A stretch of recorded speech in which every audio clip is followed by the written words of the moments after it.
إن الحمد لله نحمده ونصلي على رسوله الكريم نبينا محمد وعلى آله وأصحابه ومن تبعهم بإحسان إلى يوم الدين أما بعد আমরা শুকর আদায় করছি আল্লাহ সুবহানাহু ওয়া তাআলার দরবারে, যিনি এত সুন্দর একটা অনুষ্ঠানে আল্লাহ তাআলা আমাদেরকে শরীক হওয়ার সুযোগ করে দিয়েছেন। বিশেষ করে আমাদের হাদিসের শেখ এবং দাওয়ার শেখকে আল্লাহ তাআলা যাদের খের দান করুন, তাদের আয়োজনকে আল্লাহ তাআলা কবুল করুন। আমরা আসলে অপেক্ষা করছি আমাদের এই অত্র প্রতিষ্ঠানের সম্মানিত মহতরম চেয়ারম্যানের থেকে আলোচনা শুনব। তো আমি তার আগে কিছু বলার জন্য বলেছেন, আমার তেমন কিছু বলার নেই। তো আমি আসার সময় চিন্তা করছিলাম যে সে বিষয়টা শুধু শেয়ার করি, আর মূল্যবান নসিহা আমরা ইনশাআল্লাহ চেয়ারম্যান মহোদয়ের থেকে শুনবো ইনশাআল্লাহ। তো যেটা বলতে চাচ্ছিলাম সেটা হলো যে আধুনিক যুগে আমাদের যে জাহিলিয়াতের গলিপথে আমরা চলছি, এই গলিপথে কোথায় আমাদের গন্তব্য এটা আমরা অনেকেই জানি না। আমি যেটা বলতে চাচ্ছি সেটা হলো আধুনিক যুগের জনপ্রিয় জাহিলিয়াত, আধুনিক যুগে জনপ্রিয় জাহিলিয়াতের এই গলিপথে আমরা চলছি। এটা আমরা কোথায় পৌঁছাবো, এর জন্য আমাদের কি প্রস্তুতি নেওয়া দরকার এটা আমরা অনেকেই জানি। আর এই জাহিলিয়াতগুলো এতটাই জনপ্রিয় হয়ে গেছে, আমরা এর থেকে বাঁচাটাও আমাদের জন্য অনেক অনেক চ্যালেঞ্জ। আমরা সব কিছুকেই, ইসলামটাকেও কি জনপ্রিয় জাহিলিয়াতের সাথে কি করেছি, এটা মুশাক্কিল করে ফেলেছি। এবং এটার থেকে যে আমাদের বাঁচার দরকার এই ব্যাপারে আমাদের চিন্তা চেতনা, আমি মনে করি আমাদের ডক্টর আব্দুল্লাহ জাহাঙ্গীর স্যার বলতেন যে ইসলামটাকে আমরা জাহিলিয়াতের সাথে একাকার করে ফেলেছি। আমরা জাহিলিয়াতের ভিতরে অনেক কিছু করছি, অথচ মনে করছি এটা ইসলাম। এর থেকে বাঁচার জন্য ওলামা ইকরাম যে চেষ্টা, যে ফিকির, যে চিন্তা দরকার ছিল, এটা কতটুকুন করতে পারছে এটা আপনারা ভালো বলতে পারবেন। তা আমার বলার যে বিষয়টা সেটা হলো যে এই জনপ্রিয় জাহিলিয়াত থেকে আমাদেরকে বাঁচতে হবে, বাঁচার জন্য আমাদেরকে প্রস্তুতি গ্রহণ করতে হবে। সেই প্রস্তুতির ভিতরে অন্যতম, যেহেতু আপনারা বড় বড় স্কলার, আপনারা যেখানে যাবেন সেখানে অনেক বড় গুরুত্বপূর্ণ দায়িত্ব পালন করবেন, এটা আমাদের আশা। তাকাসুস আইন মানে আমরা মনে করি যে সেই বিশেষজ্ঞ FCPS ডাক্তারদের মতন আপনারা যে এলাকায় যাবেন সেই এলাকার মানুষ আপনাদের থেকে ফতোয়া নিতে আসবে, সেই এলাকার মানুষ আপনাদের কাছে সমস্যার সমাধান করার জন্য আসবে, ইত্যাদি দায়িত্ব, সমাজের গুরুত্বপূর্ণ দায়িত্ব আপনারা পালন করবেন।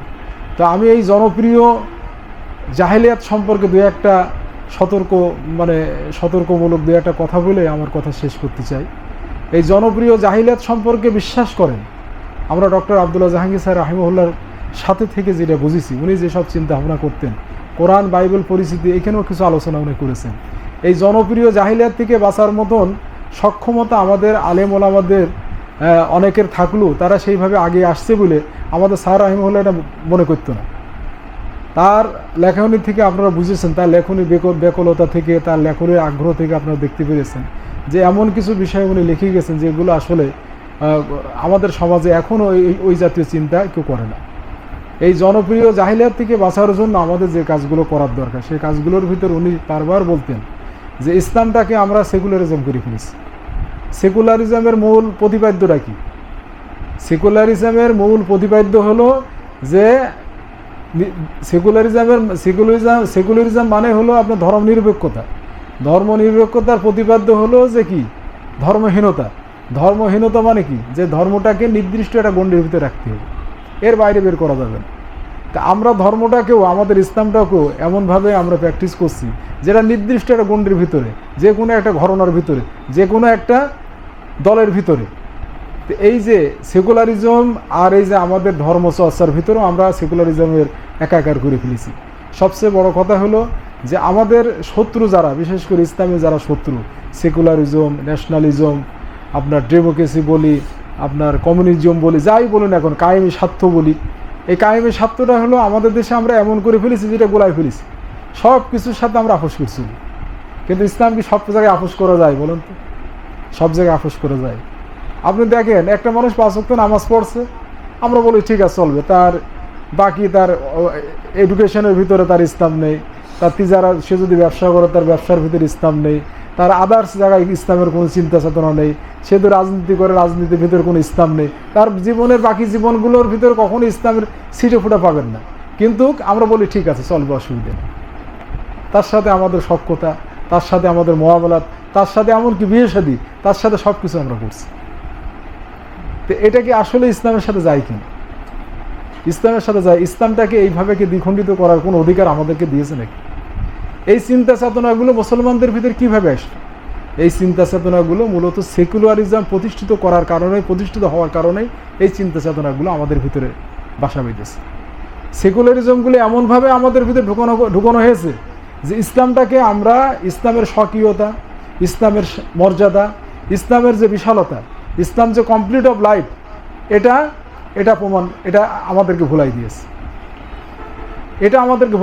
আমাদের সমাজ ব্যবস্থার দিকে আমরা তাকাই দেখলি কি, যে আমাদের দেশে যারা ইসলামের বিরোধিতা করে তারাও কিন্তু ইসলাম প্রতিপালন করে। তারা প্রতি বছর কিন্তু হজ করে না, জাকাত দেয়, সব কিছু করে, বাড়িতে পদ্মও পাবেন, মাশাআল্লাহ, সব কিছুই আছে। কিন্তু তাদের আদার্স সাইডগুলো নিয়ে, মানে কিছু ব্যক্তিগত লাইফ ছাড়া বাকি সাইডগুলো দেখেন, সেখানে ইসলামের কোনো চর্চা আপনি পাবেন না। সে অফিসে যাচ্ছে, কোটি কোটি টাকা ঘুষ খাচ্ছে। আমার জানার ভিতরে এই যে আপনার এই বিশেষ করে 5ই আগস্টের পরে যাদের ব্যাপারে আমরা কখনো চিন্তাই করিনি, সে বেচারা প্রতি বছর হজ করেন,